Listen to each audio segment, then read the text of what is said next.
Thousands of years ago, a man named Isaac and his wife Rebecca prayed for children.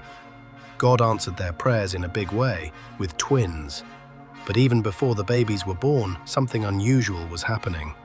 The babies seemed to be wrestling inside Rebecca. She asked God what was going on, and he told her, "Two nations are inside you. One will be stronger than the other, and the older will serve the younger."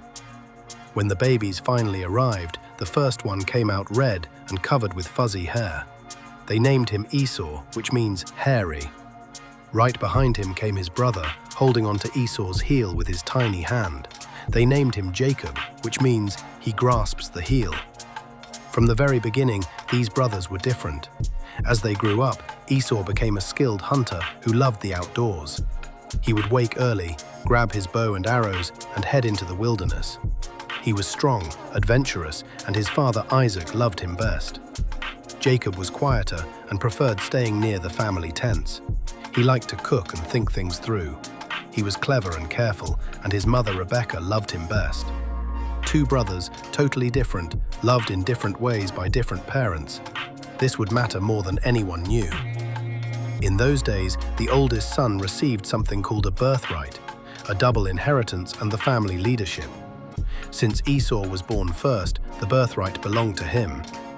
One day, Jacob was cooking a pot of red lentil stew that smelled absolutely amazing. Esau came stumbling in from hunting, exhausted and starving. "Quick," Esau gasped. "Let me have some of that red stew. I'm so hungry I feel like I'm dying." Jacob looked at his brother and said something shocking. "First, sell me your birthright." Esau's stomach was cramping with hunger. All he could think about was that delicious stew right in front of him. The birthright. That was something in the future. This was right now. "Look," Esau said, waving his hand. "I'm about to die of hunger. What good is a birthright to me?" So Esau traded his birthright, his future, his inheritance, his special place in the family, for one bowl of soup. He ate, drank, and left as if nothing important had happened. Jacob got what he wanted through trickery. Esau gave up something precious for instant satisfaction. Both brothers made foolish choices that day. Years passed. Isaac grew old and nearly blind. He called Esau and said, "Go hunt some wild game and make me a meal. Then I'll give you my blessing before I die." But Rebecca overheard. She wanted Jacob to get the blessing instead, so she came up with a plan. She cooked Isaac's favorite meal and covered Jacob's hands with goatskins to make him feel hairy like Esau. She dressed him in Esau's clothes so he'd smell like the outdoors. Jacob's heart pounded as he brought the food to his father. "I am Esau, your firstborn," he lied. Isaac was suspicious. The voice sounded like Jacob, but when he felt the hairy hands and smelled Esau's clothes, he believed it. Isaac gave Jacob the blessing meant for Esau. "May nations serve you and peoples bow down to you. Be lord over your brothers." Right after Jacob left, the real Esau arrived with his meal. "Who are you?" Isaac asked, trembling. "I'm your son, your firstborn, Esau." Isaac realized he'd been tricked. And Esau? He let out a cry of pure anguish. "Bless me too, my father," Esau begged, tears streaming down his face. But the blessing couldn't be taken back. Esau had lost his birthright and his blessing. His heart filled with hatred. "When my father dies," he thought, "I will kill my brother Jacob." Jacob had to run away. He got what he wanted, but lost his home, his family, and his brother's love. That's what happens when we're dishonest. It hurts everyone, including ourselves. Jacob fled far away to live with his uncle Laban, and God taught him what it felt like to be tricked. Uncle Laban deceived Jacob again and again. Jacob learned how much it hurts to be on the receiving end. But through it all, God never left Jacob. One night, God gave him a dream of a stairway reaching to heaven with angels going up and down. God promised, "I am with you and will watch over you wherever you go. I will not leave you." Even though Jacob had lied and cheated, God still had a plan for him. 20 years passed. Jacob got married, had children, and grew wealthy. But he missed home. Deep down, he knew he needed to face what he'd done to Esau. God told Jacob it was time to return. So Jacob gathered his family and began the journey home, but fear gripped his heart.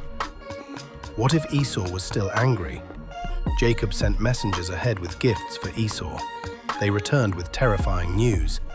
Esau is coming to meet you with 400 men. 400 men? That sounded like an army. Jacob was terrified. He finally prayed from his heart. "Oh God, save me from my brother Esau. I'm afraid he'll attack me, but you promised to bless me." That night, Jacob wrestled with God until daybreak. God changed Jacob's name to Israel, which means he struggles with God. God was making Jacob into someone new. The next morning, Jacob looked up and saw Esau coming with his 400 men. This was it, the moment he dreaded for 20 years. Jacob went ahead of his family and bowed to the ground 7 times, showing respect and saying, "I am sorry." What would Esau do? Esau ran to meet Jacob. He threw his arms around his brother. He hugged him and kissed him, and both brothers cried, tears of relief, joy, and forgiveness. 20 years of anger melted away in that embrace. "I already have plenty, my brother," Esau said warmly. "Keep what you have for yourself." But Jacob insisted Esau accept the gifts. "To see your face is like seeing the face of God, now that you have received me favorably." Esau had chosen to forgive. After all the hurt, after losing so much, Esau chose love over revenge, and that choice healed them both. What happened to Esau and Jacob? God blessed them both. Esau's descendants became the nation of Edom, strong and independent people.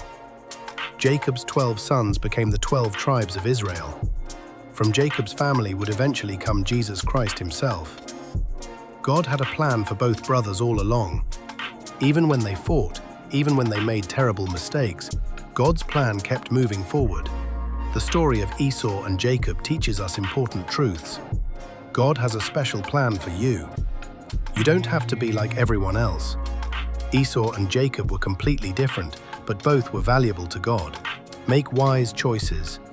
Esau traded something precious for instant satisfaction. When you want something right now, remember to think about the future. Dishonesty hurts everyone.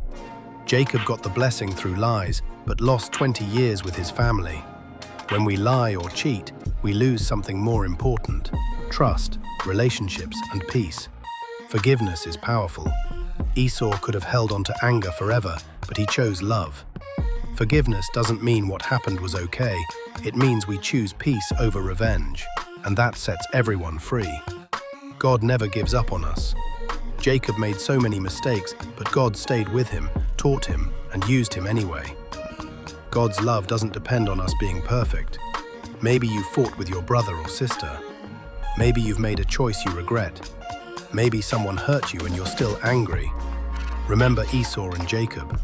With God's help, you can choose honesty, you can choose forgiveness, and you can trust that God has an amazing plan for your life. God made you exactly who you are, on purpose, with purpose, and He loves you more than you can imagine.